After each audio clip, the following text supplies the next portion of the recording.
All right, so we have Tyreek was solving negative parenthesis x minus 4 parenthesis plus 3 equals 2 parenthesis x minus 9 parenthesis and has complete P and D. What does his equation look like after these two steps? First off, I recommend that we highlight our equation.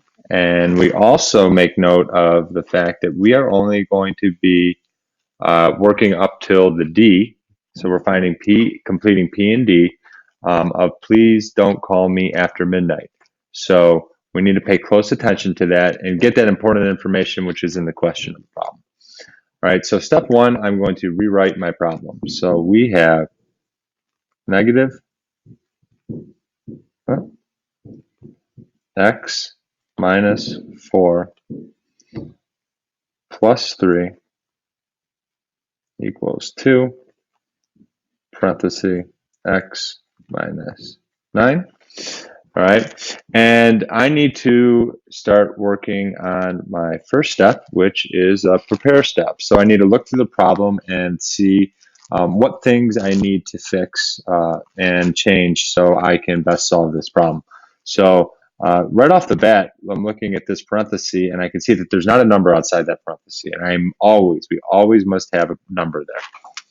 All right, and I jump inside the parenthesis, I see the x variable that also doesn't have a number by it, and we always need to include a number with that. So we're going to put a 1 there.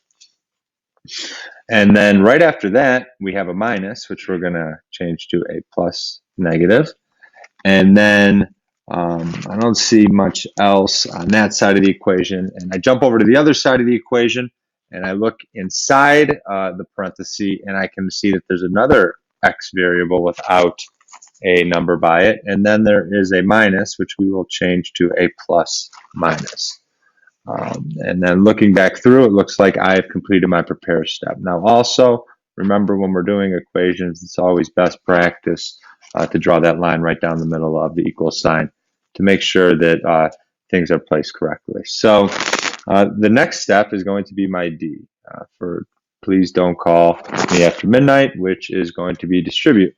So I am going to do my distribution step here, and I'm going to take any numbers that are right outside the parenthesis and multiply them through.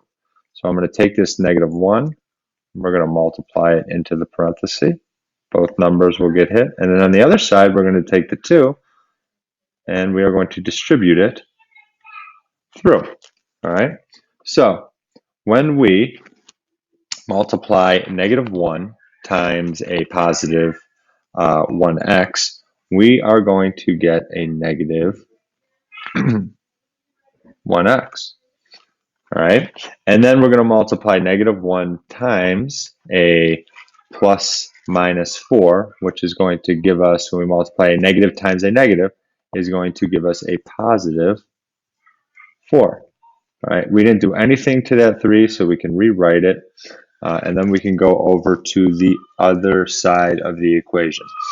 All right, on the other side of the equation, we have 2 times 1x, which is going to be 2x, and then we have 2 times a plus minus 9, which is going to give us another plus minus 18. Now, because Tyreek is stopping at the D, we're done. So we don't need to go any further with this problem. And now I need to know, what does this equation look like after these two steps? Well, we've done it right here. So we need to go back over to our answer choices and find which answer choice reflects this, which in this case, it is C. All right.